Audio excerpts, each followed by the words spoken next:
Hey, good afternoon, everybody. Today is Wednesday, December 17th. We have a two-game FanDuel slate to look at for the NBA today. The cup was pretty nice last night. It was good for the most part. As normal, if you guys enjoyed the video, leave a like. We definitely do appreciate it. And also hit that subscribe button for more NBA FanDuel, DraftKings, and Prize Picks lineup advice videos for you guys. Still about 60% of you guys are not subscribed, so if you guys could hit that subscribe button, it would definitely help out the channel. And yeah, if you guys want to get in on premium, $6 day pass for FanDuel and DraftKings separately, $30 monthly pass as well separately. And you guys, like I said, get two lineups per day. Single game wasn't too bad. We had a couple winners and a couple of them that didn't do too well. But for the most part, the advice that we gave out yesterday, was pretty solid. Really stack, like the New York side, and then have a couple San Antonio guys in there. But overall, it was a good one. It was fun. It was nice watching it, and Victor just sold, man. It's 7 for 17 or something. Oof. And I even said it in chat. I said the Knicks are going to take it tonight, but if Victor was healthy and playing normal minutes, I think that the Spurs would have took it. And for the most part, it was a really close game. And Victor did not play good at all. So yeah, I really do believe that, and I do think that they are something to reckon with here in the future. Even this year, maybe if they make a couple bench trades or something like that to go get some veterans that can play some defense. But besides that, let's go get into the two gamer. The reason why you guys are here for some advice. And like I said, we did see the likes yesterday on the video, a lot more than all the other ones. So thank you so much to everybody for leaving a like, hyping the video as well. Like I said, we got some hypes as well on that. I don't usually hype the video as much. That's a new thing that that YouTube does. But if you guys want to hype the video, like the video, we really appreciate it. We really do. All right, let's go get into here. Cleveland and Chicago's our first one. We have a 242 and a 5.5. So if I'm betting, I'll be honest with you guys. Like if I was doing point spreads, I would go under 242. I was looking at this game earlier, and I'm like, how in the world is this game at 240? I just don't see it. We'll get into it. All right, let's go look at the Cleveland defense first. And the reason why I don't think it's going to be 242 is because of this Chicago team. The Chicago offense really, they've been kind of stuttering all over the place here. Let's go find them real quick. I just been looking, and I don't know. I mean, Giddy has just been terrible. The one I guess positive thing, last time he did face Cleveland, he had 41, which is still under the 9,400. But I mean, it's just like, what is going on with Giddy? Why is this a 242? But as you see here, Cleveland struggles a little bit against giving up the points. Garland is back. They struggle up against the assists as well. So I still expect Giddy to get you about 42 to 45 in this one. He could break out, and have a good game, but I'm going to be under the field on this one on Giddy. I'm not really feeling it. Kobe White, he did shoot 18 times last time, so that is very, very a good sign. He did only shoot 1 for 10 in the three-point area. He's more of a shooting guard, as you see. Cleveland does struggle against the three-pointer, 3.1 points given up per game. Besides that, they're pretty good. So I don't mind looking at White, but you're really going to be relying on his shooting here. So I think if you're playing tournaments, I'll have him in there in a couple, but in cash games, I think he's a little too expensive. Trey Jones could be an okay option. As I mentioned, they do struggle against shooting guards, so he does not really a high usage guy here recently, but if it's a 242, maybe this is the dude that's going to score 15, 16, 17 real points. Because it's just, I don't know. I don't know where they're going to get their production from. So maybe Trey Jones and GPP is only 5,200, so I really don't mind looking at that. Kevin Herter, he's probably going to be starting here at 4,600. Shot 6 for 12 last time out. Had 28.6. Looks pretty good, but he also had 4 steals, so keep that in mind. That's 12 fantasy points right there, minus the 3 turnovers. So if he didn't have that, he didn't really do much. So he's more of a shooter, as we know.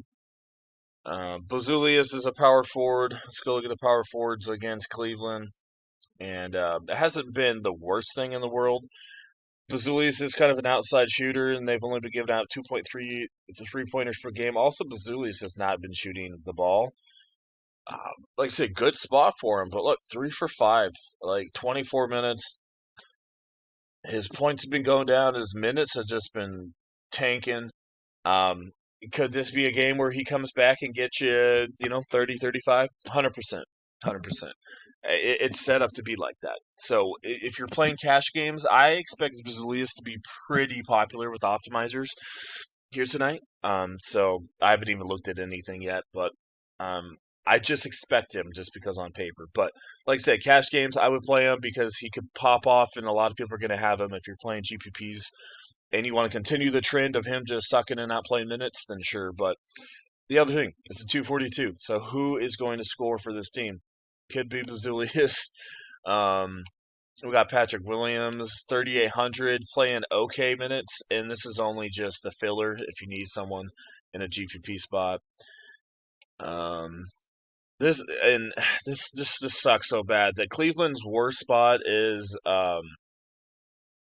against the small forward position. 3.1 3-pointers given up, right? Prime spot. Who's the small forward here for Chicago? This dude. I don't even know why this guy's in the league. He shot 7 for 11. That's probably the most field goal attempts he's had in like 2 years. The only reason I say this because this guy just sucks. You got Isaac Okoro, $3,800. I don't really recommend him over some of the other cheaper guys, but if you're really trying to be different and want to put $1 or two, sure, put him in there. I don't think he has crazy upside. I think his upside is probably 24, 25 at max, but small forward is really bad against these guys, and who knows, maybe he can go get you 23, 24, but I just wanted to mention him in your guys' tournaments. Do not put him in regular lines. And then you got Vukovic here as well at 6,400, so he hasn't really been playing the greatest either. And then we go look at that Cleveland side here real quick. Let's go look at the Chicago defense. Cleveland, as Chicago, as you see, struggle quite a bit. Power forward, small forward in the center position, so this could be some smash spots for these guys. Just remember that Jared Allen is going to be very, very popular in cash games and in the optimizers at 6,100 because it's a smash spot for him. He might probably going to play about 24, 25 minutes in this one. Probably, I still think he's worth a look. But you got to remember, he's not a high usage guy. Yeah, he'll get the rebounds, but even so, I think he still only gets you like maybe 23, 24. But I'll have him in a couple of my cash games, but GPPs, I think that could be a good spot to get ownership leverage. One guy that could have a good game here, boom or bust, and he's been bust for like the last 5 games, is DeAndre Hunter. He is more of a power forward since Mobley's kind of been gone. But like I said, they give up 27.9 points per game, 48.7% field goal percentage, 12.5 rebounds, 1.7 blocks. So on paper, this is a good spot for DeAndre Hunter. He did shoot 14 times, 3 for 10 shooting, so he still has a little bit of usage. I wouldn't be surprised if this is the game where he gets you 25, 30 fantasy points, but it has been a long time, ladies and gentlemen. He's been terrible. But at the beginning of the year, he was pretty good. So I don't know if Garland coming back really been screwing with him, but I think you got to look at Hunter here. We'll have to see what they do with the starting rotation. Is Dean Wayne going to start again? If Dean Wayne does start at power forward, then that's going to switch over Hunter to the small forward position. We'll see if that changes anything. But if that is the case, Dean Wade is worth a look at $4,000 if he starts. Who else we got here? Jalen Tyson, another guy. Look at shooting guard, small forward. Really good spot for him again. Came off the bench against Charlotte. Still had 16 points, 13 rebounds. So I would not be surprised if Cleveland does that same rotation once again. And then Mitchell, and you do have Darius Garland here. Chicago's actually pretty good against that spot, but the one spot that they do struggle is the 3-point area, 3.4 given up to shooting guards. So the spider definitely could come into play here, and also 2 steals given up per game. So I'm going to lean Mitchell here. I don't think it's going to be the popular opinion, but he went 6 for 24. That's terrible. I don't know. I think this could be a bounce back here for Donovan Mitchell on the slate against not too great of a Chicago defense. So Mitchell, my top play. Garland's definitely worth a look. Another guy I want to look at here is Alonso. He did get 31 minutes last time out, but you got to remember he had 5 steals. He's not an offensive guy, so he could only get you 20-22 at 47, or he can go get you 26-27 and get you some steals. So it just kind of depends on which Alonso you're going to get. All right, moving on to Memphis and Minnesota. Realize we spent a little bit of time on that one. 229.5, 7.5 here. This total has gone down. We do have Ja Morant and Anthony Edwards still questionable as of this video. Let's go look at Memphis side real quick. So yeah, if Ja Morant is out, Cam Spencer's already out. That means Vince Williams is definitely going to come back into play here. And if you guys do remember Vince Williams, he was popping off for a little bit. He's going to be your point guard in this one. He's not really a big shooter, but the big thing is he is an absolute assist guy. 8.1 assists given up to point guard. So I really like Vince Williams if he starts, which he should. And everybody in their grandma is probably going to have him as well. But that's the one guy that I'm not going to fade at all. He's going to be worth the chalk. Jalen Wells I like in GPPs. I was funny. I was saying that Jaren Jackson needed to be traded out, and he absolutely popped the heck off at 60.8. So I think a lot of people are going to be chasing him. He is in a good spot on paper, but they do struggle. Minnesota struggles against power forwards quite a bit. 51% field goal percentage. So Jackson comes into play. Sentel Mata, if they start him at center, I'm not really into him here.